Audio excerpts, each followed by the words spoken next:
माँ और बहनों, अल्लाह ताला का हमारे ऊपर लाख लाख शुक्र एहसान है, उसका फजल करम है कि उसने हमें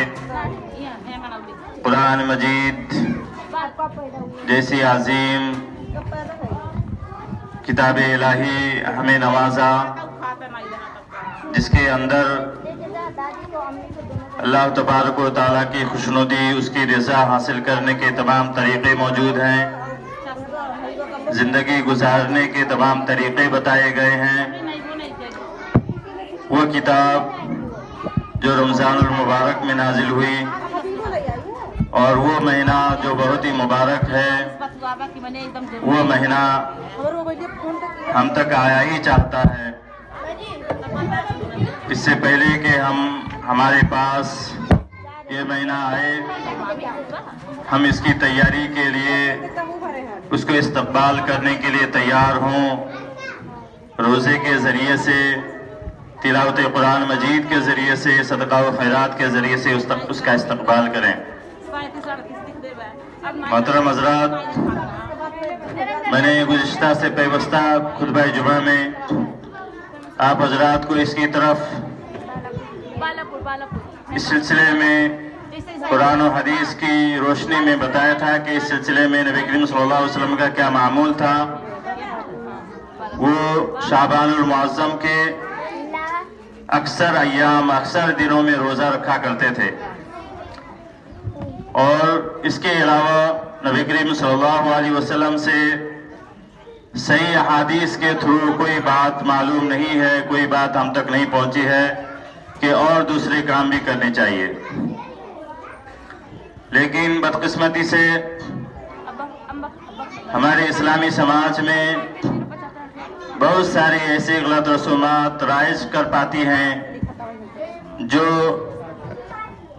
हमारे जो इस्लामी शरीयत, इस्लामी अहकाम के सोर्सेस हैं, उसके अलावा से वो बातें आ जाती हैं और वो इस्लामी कानून और इस्लामी शरीयत का दर्जा पा जाती हैं। मोहतरम हज़रात, उन सारी रसूमात में से एक निस्फ़े शाबान को मनाना भी है, जो एक गलत तरीक़ा है और कुरान और हदीस में जो बातें हैं उनमें तब्दीली करके, उनमें चेंजिंग करके, माना और मतालिब में चेंजिंग करके ये मनाया जाता है, जबकि वो कुरान और हदीस से बिल्कुल बरक्स और उल्टा है। मोहतरम हज़रात, निस्फ़े शाबान यानी 15वीं शाबान की रात को जगना और दिन में रोज़ा रखने के ताल्लुक से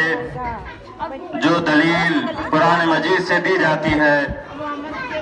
वो सूरह दुखान की पहली 5 आयत हैं, जिसमें अल्लाह तबारक व तआला ने फरमाया कि हामीम वल किताबिल मुबीन इन्ना अंज़लनाहु फी लैलतिन मुबारकतिन इन्ना कुन्ना मुंदिरीन। हामीम ये खुली किताब है जिसको हमने लैला मुबारका में यानी बरकत वाली रात में नाजिल किया है और इसके ज़रिए से हम लोगों को डराने वाले हैं, मुतनब्बा करने वाले हैं, तंबीह करने वाले हैं। और ये रात फीहा कुल्लू, इस रात में तमाम चीज़ें अलग कर दी जाती हैं, तमाम अहकामात और नए फैसले किए जाते हैं और ये एक बाहिकमत और खबर रखने वाले अल्लाह रब्बुल आलमीन की तरफ से नाजिल की हुई किताब है। ठीक यही बात लैलतुल क़द्र के बारे में भी कुरान मजीद कहता है कि इन्ना अंज़लनाहु फी लैलतिल क़द्र, कि बेशक हमने इस किताब को, इस कुरान को क़द्र की रात में नाजिल किया है, लैलतुल क़द्र में नाजिल किया है। वमा अदराका मा लैलतुल क़द्र, तुम्हें क्या मालूम कि लैलतुल क़द्र क्या है? लैलतुल क़द्र खैरुम मिन अल्फ़ि शहर, लैलतुल क़द्र 1000 महीनों से बेहतर है। तनज़्ज़लुल मलाइकतु वर्रूहु फ़ीहा बिइज़्नि रब्बिहिम मिन कुल्लि अम्र, इस रात में फरिश्ते اور جبریل امین اللہ تبارک و تعالیٰ کے حکم سے نازل ہوتے ہیں۔ سلام ہی حتی مطلع الفجر، اور یہ رات فجر تک، طلوع فجر سے پہلے تک رہتی ہے، صحیح سلامت رہتی ہے۔ تو محترم حضرات، ہم ان دونوں دلیلوں میں اگر غور کریں، جو سورہ دخان کی 5 آیات ہیں اور سورہ قدر کی جو آیات ہیں، وہ تقریباً ایک ہی چیز کی طرف دلالت کرتی ہیں، ایک ہی چیز کو بتلاتی ہیں، اور وہ ہے لیلۃ القدر۔ کیونکہ قرآن مجید کا نزول رمضان میں ہوا، رمضان المبارک میں قرآن مجید نازل ہوا تھا۔ اگر ہم اس دخان والی آیت کو شعبان کے مہینے میں فٹ کریں گے تو پھر اس آیت کے ذریعے سے ہم اختلاف ہو جائے گا، تضاد ہو جائے گا، وواد ہو جائے گا، جس میں اللہ تبارک و تعالیٰ فرماتا ہے شہر رمضان الذی انزل فیہ القرآن، رمضان ہی وہ مہینہ ہے جس میں ہم نے قرآن مجید نازل فرمایا۔ تو لیلہ مبارکہ سے مراد لیلۃ القدر ہے،